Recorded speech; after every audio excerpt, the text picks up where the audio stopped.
Desde a primeira reunião da Comissão Internacional sobre Educação para o Século XXI, um princípio fundamental foi colocado em questão: como a educação poderia contribuir para o desenvolvimento total da pessoa. Essa questão baseou-se principalmente nos seguintes itens, que englobariam essa pessoa como um todo: espírito e corpo, inteligência, sensibilidade, sentido estético, responsabilidade social e espiritualidade. O que a comissão pretendia naquele momento era ressaltar que o ser humano dos dias atuais deve ser preparado, principalmente por conta da educação que recebe na juventude, para elaborar pensamentos autônomos e críticos e para formular os seus próprios juízos de valor, podendo decidir por conta própria como agir nas diferentes situações da vida.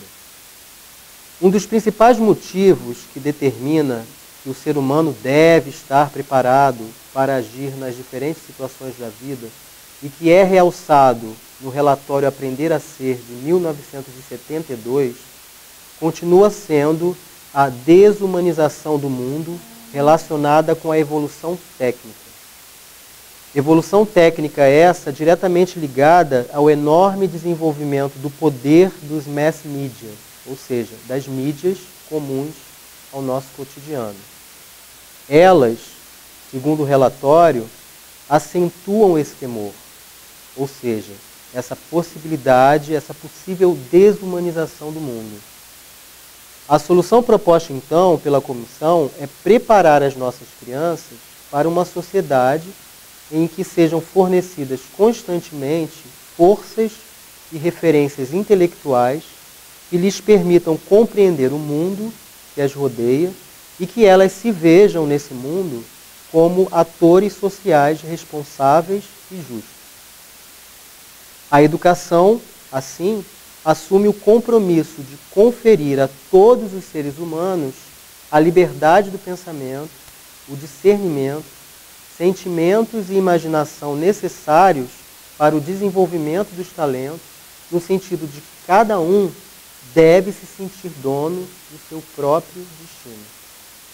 Vale ressaltar que esse compromisso ele não valoriza necessariamente a construção de uma individualidade negativa desse ser.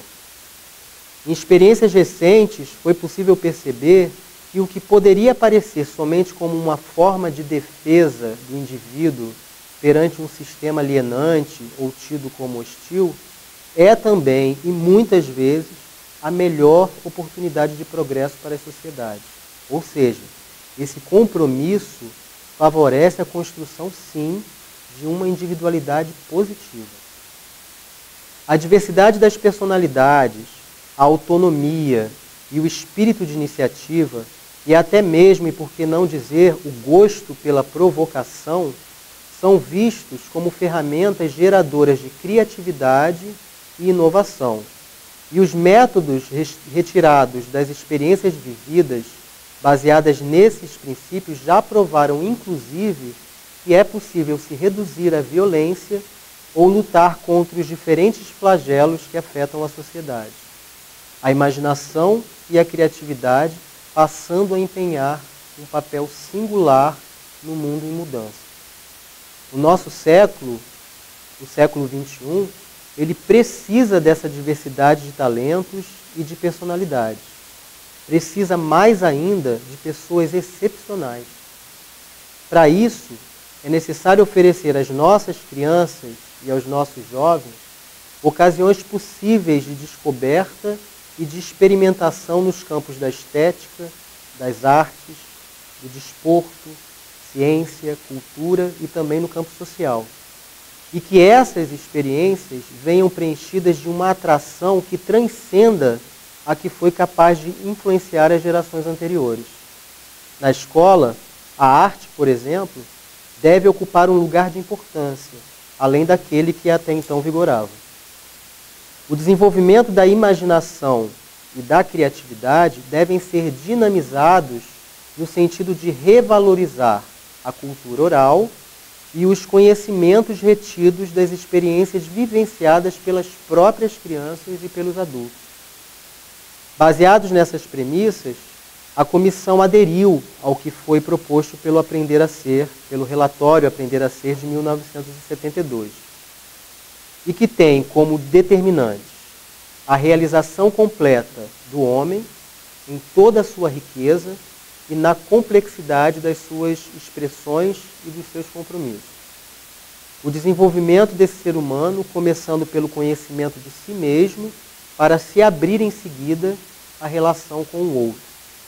A educação, sendo antes de mais nada, uma viagem interior, cujas etapas correspondem às da maturação contínua da personalidade, num processo individualizado e numa construção social interativa.